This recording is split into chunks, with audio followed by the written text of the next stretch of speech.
कल जब से यूके ट्रिपल एससी का पेपर एग्ज़ाम सेंटर से लीक हुआ, उसके बाद से ही पूरा सिस्टम सरकार कटघरे में खड़ी हुई है।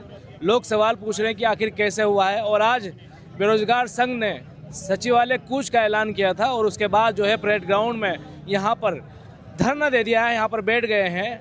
और क्या कुछ अब आगे की प्लानिंग है बेरोजगार संघ की, उसको लेकर बात करेंगे। इस वक्त हमारे साथ हैं बॉबी पवार और उनसे बात करें क्या अगली प्लानिंग है। बॉबी भाई, देखिए अगली प्लानिंग क्या है, साफ तौर पर जो ये चीज़ें चल रही है, जिस प्रकार से संज्ञान नहीं लिया जा रहा है, तो मैं समझना चाहता हूँ कि इतनी हठधर्मिता क्या है।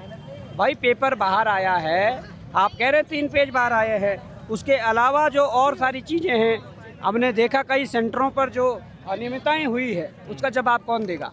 आप तो तोड़ मरोड़ के ये बोलते थे कि हमने हाकिम सिंह और उसके साथी को पहले दिन अंदर किया। ठीक है, बेरोजगार संघ के प्रयासों से उन लोगों को अंदर कर दिया, आपने उसको मैनेज करने की कोशिश की।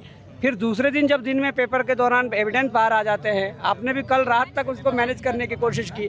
अब और चीज़ें भी निकल कर आई है, अब जांच बनती है। अब युवाओं के भविष्य के साथ छलावा नहीं होने देंगे। युवा ये चाहता है कि ये परीक्षा पुनर्परीक्षा करवाई जाए और कहीं ना कहीं इसकी पूरी सीबीआई जांच हो, केवल इस परीक्षा की नहीं, जो परीक्षा माफिया उनकी सीबीआई जांच। अच्छा, परेड ग्राउंड पर डेरा डाल दिया है, कब तक रहेगा ये डेरा? पुलिस प्रशासन का क्या कहना है, क्या प्लानिंग है आगे? देखिए पुलिस प्रशासन का क्या कहना है, वो अपनी ड्यूटी करे, हम अपनी ड्यूटी करेंगे। युवा बेरोजगार जिन लोगों के भविष्य के साथ खिलवाड़ हुई है, वो अपनी ड्यूटी करेंगे। सीधी सी ये बात है कि जब तक मांग ना मानी गई, तब तक ये आंदोलन खत्म नहीं होने वाला। सीधे तौर पर आप आज बात मान लीजिए, आप कल बात मान लीजिए, हम उठकर चले जाएंगे। युवा अपनी किताब खोलकर बैठ जाएगा, युवा अपने भविष्य के बारे में सोचेगा।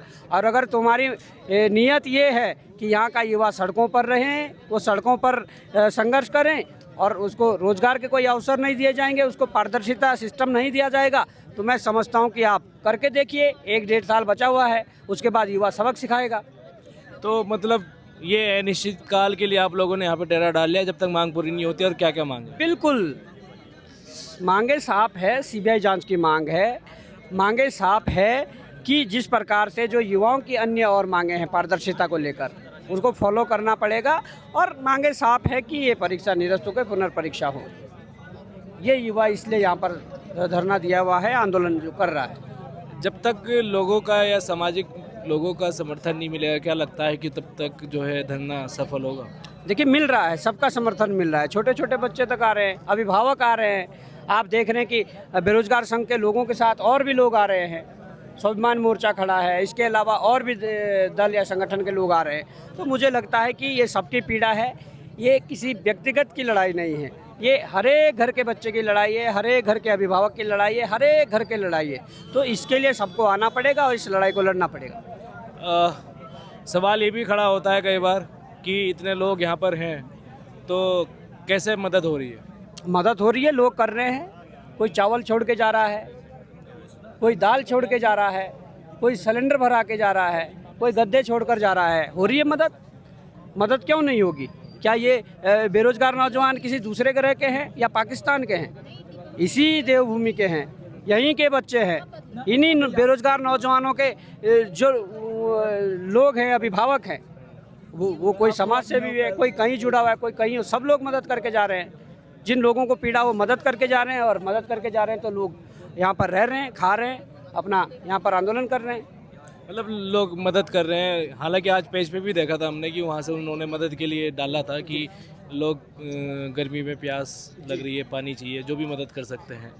तो अब जिस तरह से युवा यहाँ पर हैं सब लोग, तो कैसा जोश है युवा?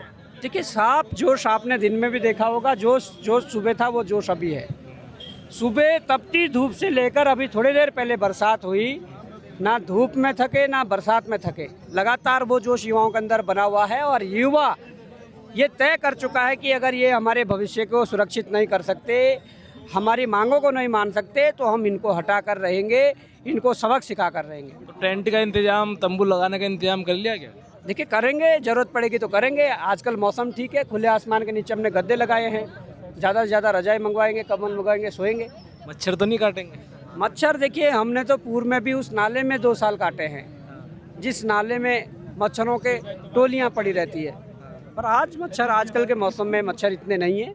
ठीक है, युवा संघर्ष कर रहा है और संघर्ष में अच्छी नींद भी आती है, पूरे दिन की थकान उतर जाती है, उसे पता नहीं लगता कि आपके नीचे गद्दा है या चादर है। तो ये सारी चीज़ें हैं। मैं समझता हूँ कि युवा पूरे तरीके से इस आंदोलन को लड़ेगा और जीतेगा। उत्तराखंड में सब जगह से समर्थन मिल रहा है? बिल्कुल समर्थन मिल रहा है। आज आप देख लीजिए, पिथौरागढ़ में बड़ी संख्या में पुतला फूंका गया आज शाम को। दिन में हल्द्वानी में बड़ी संख्या में पुतला फूंका गया। चकमावत में कल पुतला फूंकने वाले हैं, गोपेश्वर में फूंकने वाले हैं, उत्तरकाशी में फूंकने वाले, तमाम प्रकार से समर्थन मिल रहा है। कल यहाँ के लिए आह्वान किया है कि हरिद्वार, ऋषिकेश के जो लोग हैं, रुड़की के जो लोग हैं, विकासनगर के जो युवा हैं वो आएँ, देहरादून के जो युवा और इस आंदोलन को मजबूत करें।